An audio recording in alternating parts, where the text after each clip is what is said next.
visão leninista da Revolução Social se faz segundo um marxismo de caráter eminentemente etapista.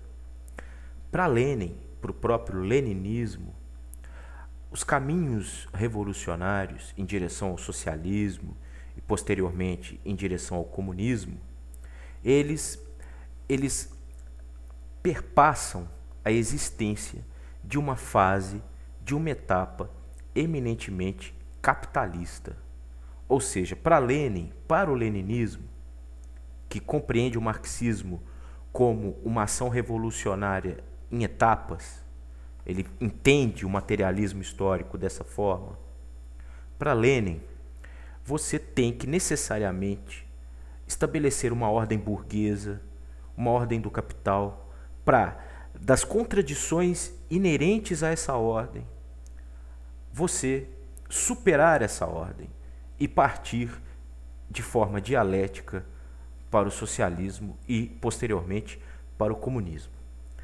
Por entender dessa forma, por ter essa visão sobre o que seria o processo revolucionário, ao final da vitória bolchevique na Guerra Civil, que se estendeu por alguns anos, lá no início da década de 20, ao final dessa guerra, consolidada a ordem bolchevique, consolidado o governo bolchevique, né?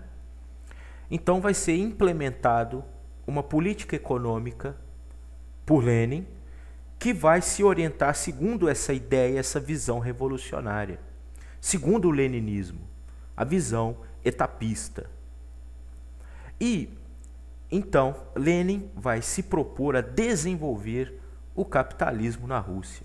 Era necessário, segundo Lenin, desenvolver o capitalismo na Rússia. Lembrando que a Rússia, em meados do século XIX, tinha acabado de encerrar com séculos de servidão. Que a Rússia era um país de dimensões geográficas enormes e ainda eminentemente agrário, e que, se comparado com as grandes potências ocidentais, capitalistas, como a Alemanha, a Inglaterra, os Estados Unidos da América, a Rússia estava muito atrás na corrida do capital, no mundo, nessa ordem do mundo do capital. E para Lenin era necessário desenvolver, as relações produtivas, características do capitalismo. Era necessário desenvolver as forças produtivas dentro de uma ordem capitalista para, daí sim, superando as contradições dessa ordem, rumar ao socialismo e ao comunismo. E para isso, então, essa política econômica nós vamos chamar de Nova Política Econômica, ou NEP, lá em 1921. E a NEP, se propondo a desenvolver o capitalismo na Rússia, vai ter como medidas, uma delas, as principais, primeiro, a permissão de que haja diferenciação salarial na Rússia.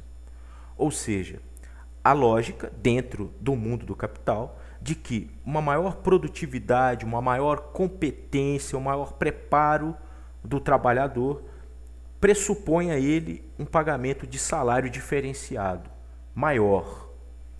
Então, nesse momento, a NEP impõe, como uma das suas, um dos seus pontos, a existência de diferenciação salarial dentro da Rússia. Ou seja, de acordo com a competência de cada um, com a produtividade de cada um, o seu salário será maior ou menor. Que é algo característico do mundo capitalista.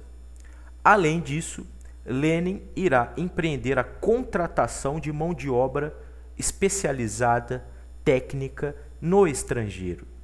Ele vai buscar no mundo ocidental técnicos dispostos a trabalhar na Rússia e a participar dessa construção econômica de uma nova Rússia. E, obviamente, vai permitir, claro que com um controle rígido, investimentos estrangeiros na própria Rússia. Pois bem, esta foi a NEP. Porém, em termos políticos, as coisas na Rússia vão caminhar, digamos assim, não segundo essa estabilidade toda, mas para uma instabilidade geral, em termos políticos. Mas em termos políticos, não mais de uma instabilidade segundo uma inquietação social ou uma ebulição social. Não, mas problemas políticos que vêm exatamente desse burô político, desse politburo que agora governa e administra a Rússia após a consolidação da ordem bolchevique. Então, em meio a esse burô político, a esse politburo, vai se iniciar uma disputa pelo poder dentro da Rússia. E isso por quê? Porque Lenin já dá mostras de problemas de saúde cada vez mais graves, inclusive com acidente vascular cerebral no início da década de 20, que já limitava muito a pessoa de Lenin ali como uma figura ativa da revolução. Então já se caminhava para disputas internas dentro do Partido Bolchevique, agora transformado em Partido Comunista, dentro desse burô político, né, para quem sucederia Lenin, quem seria essa figura que emergiria da morte de Lenin e qual o direcionamento que a Revolução Russa teria. Se levaria a cabo essa nova política econômica, se essa revolução seria algo nacionalista ou internacionalista. Ou seja, se essa revolução ela teria que ser consolidada internamente na Rússia, se ela seria um fenômeno puramente russo ou se ela deveria ser uma bandeira a ser defendida e internacionalizada, ou seja, a Rússia como primeiro foco revolucionário para depois se estabelecer focos revolucionários mundo afora com o apoio russo.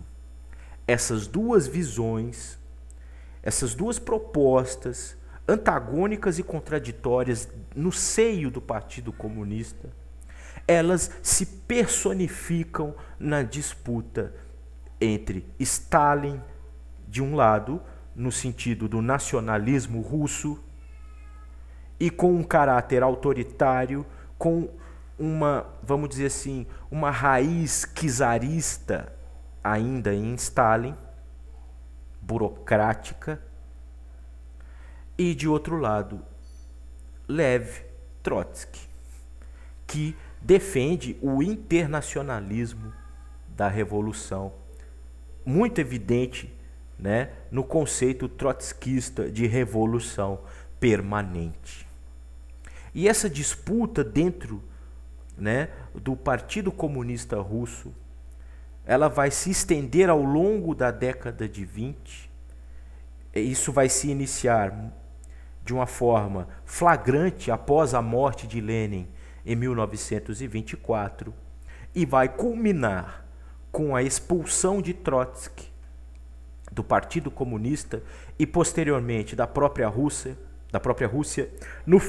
no final da década de 20.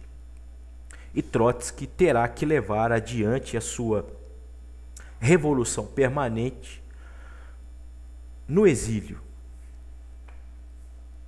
E vai restar então esse poder a Joseph Stalin, que foi elevado à condição de secretário-geral do Partido Comunista pelo próprio Lenin em 1922. E será Stalin essa figura que vai levar a NEP, a nova política econômica de Lenin, no sentido de desenvolver o capitalismo russo, adiante, nos chamados planos quinquenais de 1928, que vão, por exemplo, transformar a Rússia numa potência industrial a partir do desenvolvimento da indústria de base russa, a indústria bélica, a indústria pesada e não de bens de consumo. Além disso, Stalin vai promover também a coletivização do campo. E a massa camponesa que vai resistir a isso irá sofrer e muito com a violência de Stalin no campo, que vai coletivizar toda a produção agrícola da Rússia. E vai estabelecer uma política de terror, né, com polícia política, né, com uma ordem repressiva terrível dentro da Rússia, inclusive com o estabelecimento de campos de trabalho forçado na Sibéria. Daí, então, o stalinismo, que vai se estabelecer na Rússia, né, a partir da morte de Lenin, a expulsão de Trotsky, a ascensão de Stalin como líder máximo da União Soviética, da Rússia, até a sua morte em 1953. Até lá.